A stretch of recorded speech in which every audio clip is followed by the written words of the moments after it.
لا الہ الا اللہ پڑھ لا الہ الا اللہ۔ منگیتر کے لیے دعا کرنی جائز ہے جب تک آپ کا نکاح نہ ہو، صرف منگنی شنگنی سے کچھ نہیں ہوتا، نہ دعائیں کرو نہ وظیفے پڑھو، جب نکاح ہو جائے پھر سب کچھ پڑھنا۔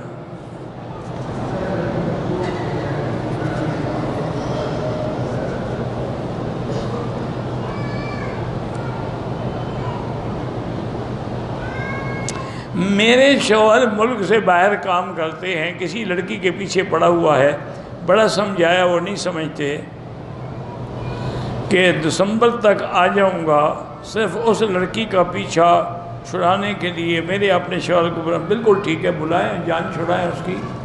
اور دیکھیں نا، اسی لیے حکم ہے کہ کافر ملکوں میں بغیر دین کی ضرورت کے نہ جائیں، تجارت ہو یا تعلیم ہو یا تبلیغ ہو۔ جو بغیر ضرورت کے جاتے ہیں نا، وہی تو جا کے بھائی ان چیزوں کا شکار ہوتے ہیں، چونکہ وہاں تو ہر چیز فری ہے نا۔ تو جب ہر چیز مفت ملتی ہو تو مفت کی شراب تو مولوی قاضی بھی نہیں چھوڑتا۔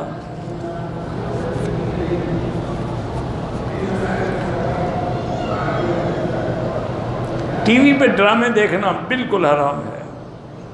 قوت باہ کے لیے 90 نسخہ یہ ہے کہ اس کو کہتے ہیں تلبینہ، یہاں بنا ہوا بھی ملتا ہے ڈبوں میں بند۔ اچھا، آپ کے پاکستان میں بھی وہ میرے بھی دوست ہیں، بھائی ہیں، حکیم عبقری صاحب لاہور والے، ان نے خود بھی وہاں بنایا ہے تلبینہ، بڑا اچھا ہے۔ وہ لے لیں اور صبح و شام دودھ میں ڈال کے جیسے کھیرنی بناتے ہیں، کھا، سب سے بڑی مقوی چیز ہے۔ حضور کو حضرت جبریل نے بتائی تھی۔ حجامہ کرائیں، وہ بھی مفید ہے۔ میرے خالہ اور خالو عمرے پہ آئیں گے، میں ان کے ساتھ عمرے پہ آ سکتی ہوں؟ آ سکتی ہیں۔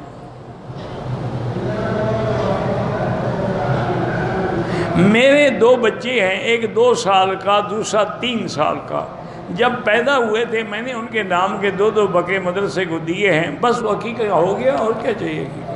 مدرسے کو دیے تو وہ ذبح کر کے کھا گئے۔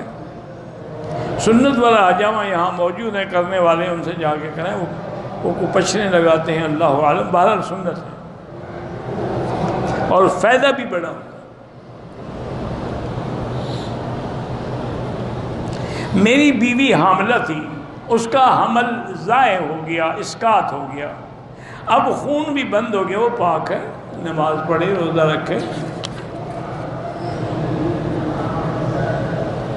اگر کوئی دعا میں جنت نہ مانگے، اللہ کی رضا مانگے، وہ بھی تو ایک ہی بات ہے، اللہ کی رضا ہی سے تو جنت ملے گی نا۔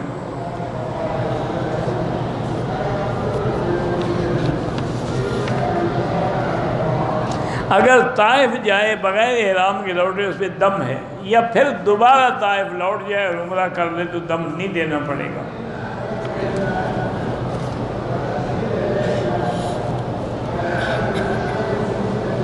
ہمارے حیدرآباد میں ایک مسجد ہے، محلے میں امام صاحب جو ہیں وہ صلاۃ بھی پڑھتے ہیں، ایسے آدمی کے پیچھے نماز نہ پڑھیں جو میلاد کرتے ہوں، وہ اہل بدعت ہیں۔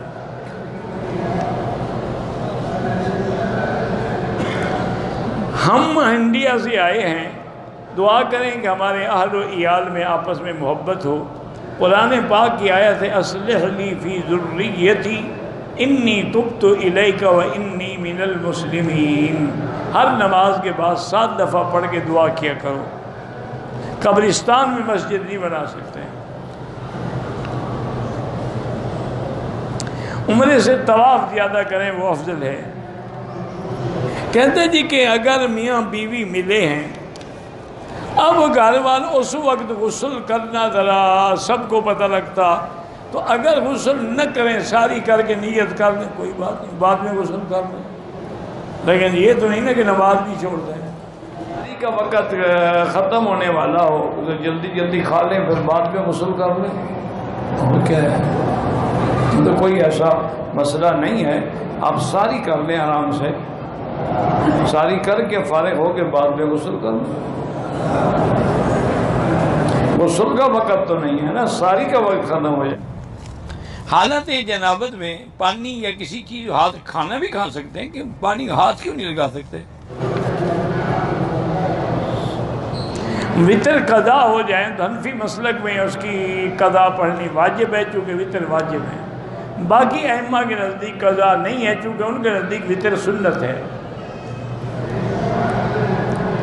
فجر کی نماز قضا ہو جائے تو سنتیں بھی قضا میں پڑھیں، ورنہ سنتوں کی قضا نہیں ہوتی، لیکن فجر کی 2 سنتیں حضور کو بہت محبوب ہیں۔ شکرانے کے لیے نفل پڑھیں، بالکل پڑھیں۔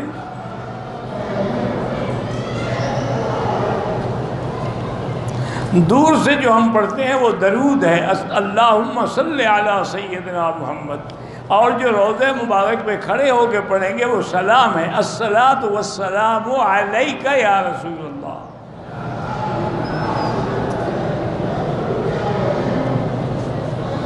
میں شوگر کا مریض ہوں، کلمہ بھی پڑھتا ہوں، آیت کرسی پڑھتا ہوں، بہرحال آپ پڑھتے رہیں، باقی شفا تو اللہ کے ہاتھ میں ہے، وہ کسی بندے کے ہاتھ میں تو نہیں ہے۔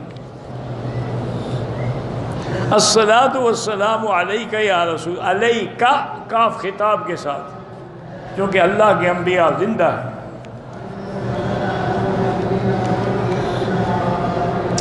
اگر عشاء کی قضا آپ نے پڑھنی ہے، وطر کی قضا بھی پڑھنی ہوگی، چونکہ وطر واجب ہے۔ حدیث اور قرآن اور نحو وغیرہ کو افضل وقت وہی ہوتا ہے تہجد کا، اس میں آدمی کا دماغ صحیح ہوتا ہے اور زیادہ جلدی یاد ہوتی ہے بات۔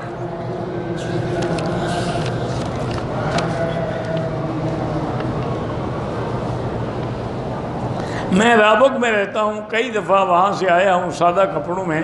بہرحال آپ کا دم ہے، چونکہ رابغ جو ہے وہ میقات ہے، ساتھ ہی تو میقات ہے الجحفہ، آپ بغیر احرام کے آئیں گے تو دم پڑے گا۔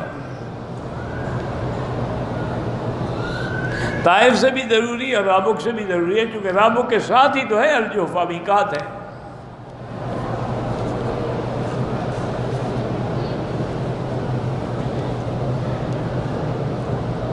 میں اپنے بچے کی شادی کے لیے جاتا ہوں، رشتہ نہیں بن رہا، تو سورۃ الرحمن 3 دفعہ پڑھ کے دعا کیا کریں۔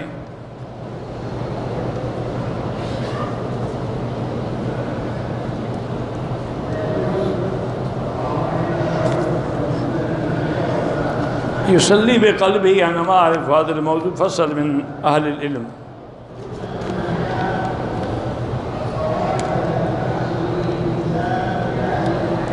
عورت کو جو مال اپنے والد سے وراثت میں ملے وہ اس کی مرضی ہے، اپنے بھائی کو دے، اپنے بچوں کو دے۔ بیٹی کو میراث میں آدھا ملتا ہے، بیٹے کو دوہرا ملتا ہے۔